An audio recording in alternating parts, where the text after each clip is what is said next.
ọmọ adé ọyá gbéra nílẹ̀ kó dìde. Àkàrà Èkó àwo pírí tó lóńgó máa jí ló ṣe. Adékúnlé ìwàlẹ̀ òpó ṣe bí wọn ni mò ń ké sí. Opomulero Àdìsá ńlẹ̀ ọba àwọn pẹ̀ṣàpẹ̀ṣà.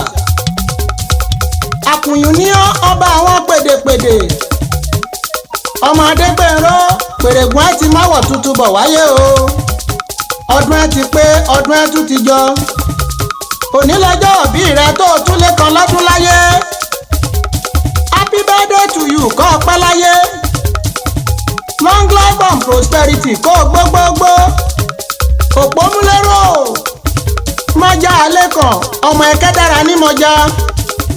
Abímbéṣú aráàlú ọ̀yún. Òpóróṣọ òpó kan dúdú lábẹ́ aṣọ. Àkàrà Èkó òpó ọ̀kadà karọ̀ yọ́nà. Abímbéṣú káwé ní ọlọ́ba jura wọn lọ. Àdìsá ọmọ olómi tútù o òpó ọdún. Ọmọ akú lómi lómi. Ó kú lọ́yọ̀ lẹ́jọ́ nínú. Bàbá yìí ló kú lóko tán lọ́jà kan. Àkàrà Èkó bàbá yìí ló kú tán ló tún dọ̀rọ̀ sí baálẹ̀ lọ́rùn. Àdìsá ńlẹ̀ ọmọ ọ̀rọ̀ yálú ní ọ̀rọ̀ yálù yàn. Ọ̀rọ̀ yá kẹ́kẹ́ ọ̀rọ̀ yá pààyàn. Lónìí ọjọ́ òbí rẹ. Afárí ogun ló ń kí ọ wípé ó ti jẹ dìdì lérí èdìdì. Ó jẹ dìdì lérí èdìdì. Ó jẹ dìdì elédìdì sẹ́ra ọwọ́ ayó bámúbámú. Ògbólógbò àjẹ́ wọ́n ṣàwó títí wọn ọ̀rọ̀ kan lè gbámú. Lónìí ọjọ́ òbí rẹ. Ìrìn ayé táyé fẹ́ gbé fún ẹ kó tú ọ lọ́wọ́ dandan. Gbogbo ẹgbẹ́ òṣèré lápapọ̀ ni wọ́n ń sọ pé pẹ́pẹ́ lòun ṣe lárọ́ o.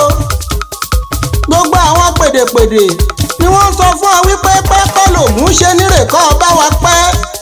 Ogbó ọmọdé àgbófowú páwú. Ogbó àgbàlagbà àgbófèrègì jòbì àgbófìrùngbọ̀ wọlé kẹrẹrẹ níwájú ọlọ́fin. Òjòjò kì í ṣowó kówó má lè nẹ́jà kókókó larọ tá lé. Àkàrà Èkó kó o tún bá wa ṣe ẹ̀mí ẹ̀.